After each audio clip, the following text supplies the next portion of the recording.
Section 9.4, la représentation graphique de la vitesse en fonction du temps. J'ai mis au marqueur ici la vitesse pour qu'on comprenne bien qu'on ne parle plus d'un graphique de la position en fonction du temps. Alors, sur le graphique, ici, on va avoir la variable vitesse et ses unités vont être mètres secondes. En fonction du temps, le temps, c'est pas compliqué, il est toujours la variable indépendante. Mais ici, il va falloir tenir compte du fait qu'on parle de vitesse et non plus de déplacement. Dans le cas d'un MRU, étant donné que la vitesse est uniforme, donc constante, le graphique de la vitesse en fonction du temps est dans un graphique de la vitesse en fonction du temps, si la vitesse est constante, elle ne variera pas. On va obtenir à chaque seconde la même vitesse. Donc, on va dire que ça va être une ligne ou une droite. On va dire ça, une droite. On va écrire comme il faut. Une droite horizontale. Fonction, variation nulle, pas de variation de vitesse. S'il y a plusieurs sections dans le mouvement avec des vitesses différentes, le graphique va représenter plusieurs droites horizontales. Dans ce chapitre-ci, on va travailler seulement avec des vitesses constantes. On ne tiendra pas compte des accélérations entre chacune.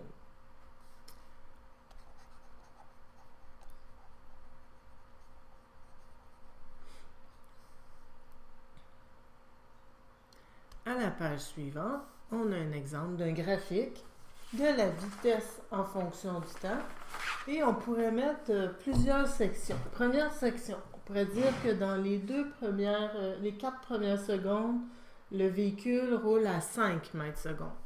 Donc, ça va être représenté par une droite horizontale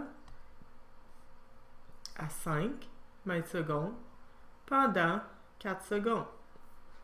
On pourrait dire ensuite que le véhicule est à l'arrêt pendant 4 autres secondes. À l'arrêt, ça représente 0 mètre seconde de vitesse. Donc, de 4 secondes à 8 secondes, le véhicule est à l'arrêt, donc il n'y a pas de vitesse. C'est quand même une vitesse constante, mais elle est nulle.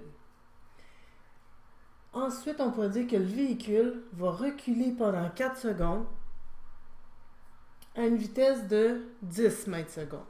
J'ai pas dit, remarquez que j'ai pas dit le moins devant le 10, mais j'ai bien dit que le véhicule reculait. Quand on dit recul, il faut vraiment réaliser qu'on est dans la section négative de la vitesse. Donc, si on recule à moins 10 mètres secondes, ou si on recule à 10 mètres secondes pendant 4 secondes, on va avoir quelque chose qui ressemble à ça. On ne mettra pas de ligne pleine entre les deux parce que c'est impossible qu'à 4 secondes, il y ait toutes ces vitesses-là. C'est soit une, soit l'autre, même que normalement, dans un problème comme ça, il devrait y avoir une accélération ou une diminution de vitesse. Donc, ça se peut pas dans la vie courante qu'un véhicule passe de 5 mètres secondes à 0 mètres seconde. Donc, on va juste, pour ce chapitre-ci, ne rien mettre. Dans le chapitre suivant, on va mettre des zones où la vitesse augmente et diminue. Ça va être plus près de la réalité.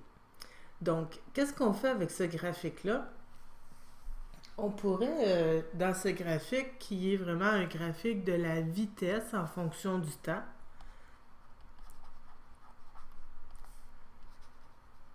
ici, j'insiste parce que il faut vraiment, avant de faire l'analyse, regarder c'est quoi qu'il y a sur cet axe-là. Parce qu'on n'aura pas la même analyse si c'est des déplacements que si c'est de la vitesse. Dans un graphique de la vitesse en fonction du temps, on peut trouver le déplacement. Comment?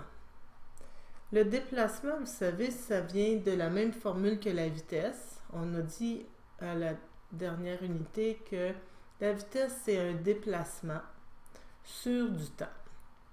Si je veux savoir le déplacement, on a une place exprès pour écrire ça.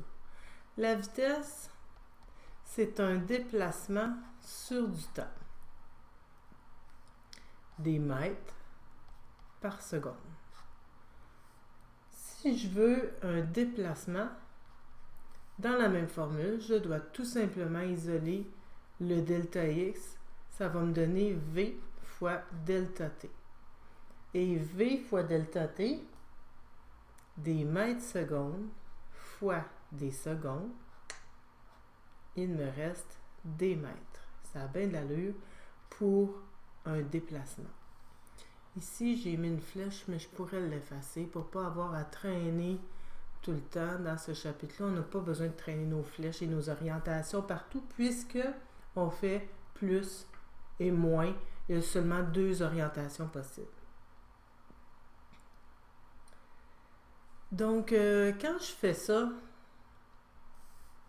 si je fais la vitesse, pour trouver la vitesse, on a le déplacement divisé par le temps. Donc, pour trouver le déplacement, on fait la vitesse fois le temps. La vitesse, changer de crayon.